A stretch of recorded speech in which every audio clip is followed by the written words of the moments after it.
Howdy, partner. This is Shopman with Option Titans. You already know who I'm here with. Yo, this is Skid Master. What up? It's Kabari. And in this segment, like I said, we're going to take it a little slow. We're going to be talking about what are options. This video is going to be on Robinhood. If you don't have an account yet, click the link below. Get started investing. So you need to remember 3 things when you want to understand the basics of options trading. The stock you want to trade, here we have Apple. That's also known as a ticker. The strike price and the expiration date.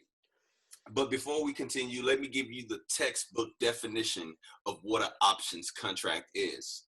An options contract is an agreement between 2 parties for a future transaction on an underlying security, which is the stock, at a set price.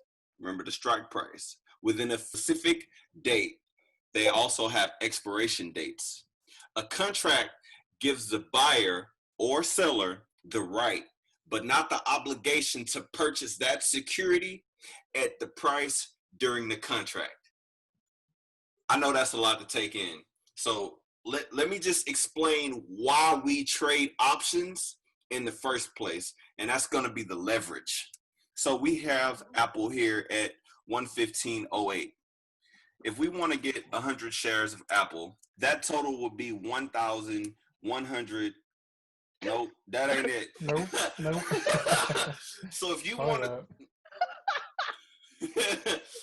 so if you wanted to purchase 100 shares of Apple, that total would be $11,508 off front. It's no negotiations.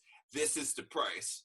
But with options, you have a thing that we call leverage. And what that is, let's go to trade Apple options on Robinhood.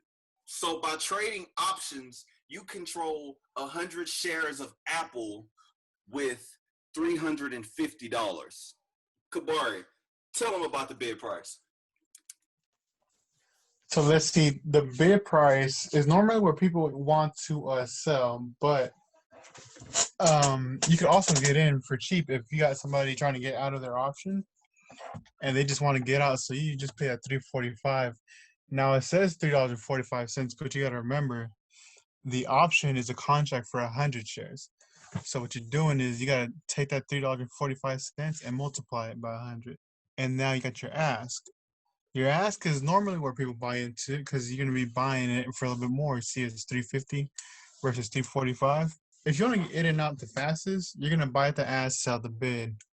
But to me, it don't make sense. I like buying at the bid, selling at the ask. Like Shopman was saying, you're controlling 100 shares. So with that same 100 shares, you'd be paying $350 versus that $11,000. Exactly. So what if you want the stock to go up? What if you want the stock to go down? This example is perfect because with the option contract, you get to make money both ways. If you buy shares on Apple, you have to wait till the stock goes up to make money. In options, we have what are called calls and we have puts. Calls are basically stating that the price will go up. Puts are saying that the stock will go down. The amount of contracts that you can purchase each day depends on the type of account you have with your broker. On Webull, you sign up, you get an option on cash or margin. It's a little bit different on Robinhood. You automatically are grandfathered into a margin account. And what that means is if you have less than $25,000 in that account, you can only do 3 day trades per 5 trading days. Let me say that again. 3 day trades per 5 trading days. Yo, cash account. With a cash account on Robinhood, you got to know the sauce. You have to downgrade your account as soon as you sign in and not take advantage of the special perks like the instant buying power that they give you. And with the cash account, that means you can trade as many option contracts during the day as long as you have the buying power to do so. Let's go over the strike prices. Strike prices in an option chain have 3 classifications. You have in the money, at the money, and out of the money. In the money is when the current price of the stock is greater than the strike price. So we have 114. 115 is greater, so this will be classified as in the money. 114 down will be in the money contracts. At the money is when the current price of the share is the same as the option contract. So we're trading at 115 on Apple, and 115 here is at the money. I would also consider 116 to be at the money since it's so close. And out the money is when the current stock price is below the strike price. Or if you're doing a put, it's going to be above. So 117 hasn't happened yet. So that's going to be out the money. Everything from 117 and up. To get these option contracts and to purchase them, whether you're doing a call or a put, you just click here and you have to pay the premium. Akul was saying earlier about the bid and the ask, depending on where you get in at. The bid right now is currently $259 and the ask is $264. That's the price that you have to pay to obtain one option contract and control 100 shares. The premium is also made up of intrinsic value and time value, which is known as extrinsic value. We'll get into that in another video. And then you have the break-even price, which is shown here on Robinhood, that you have to hit in order to be profitable on a trade. So for example, if you purchase the strike at 117, you have to add 262 or wherever you get in on the bid or the ask, and it'll give you a break-even price. In this example, it's 119.63. Purchasing the contract, you click the plus, total cost here, continue, then you make your bid. It's a limit. You got to choose the contract numbers you want first, so you do 1, and then the price.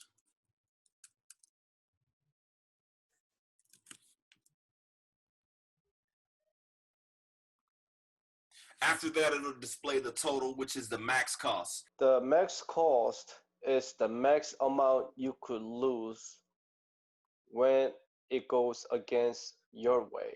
So you're not gonna lose $400. You're not gonna lose 500. The max you're gonna lose is 265 once the contract expires. In this case, it will be the October 30th. If you bought a call for 117 call, and then Apple goes down to, let's say, 110, 109, 108, and keep losing the money, the max loss is going to be 265. You can also sell a contract that you have before or on the expiration, and you just have to follow the dialog screen going on your Robinhood account. Why did the colors change? Because the money, if you think like 165, you're looking at it, that means it went up a little bit compared to 165 where it went down a little bit. The green indicates that the prices of that particular one is going up, and the orange is like it went down. It's going against it. Yeah. I got you. I got you.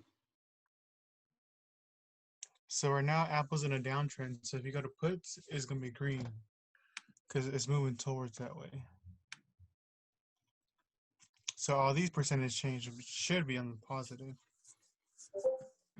They're all green. There you go. But look at the 112. It's minus, right? It's because it lost the value, and that means somebody undersold it. That's why it turned negative. They sold under the price. If you click on it, you can see the last sale, how much it was sold for. See previous close? Previous close is 207. That's why. Somebody sold it at 206. Yeah. Okay. I was like, what do these colors mean?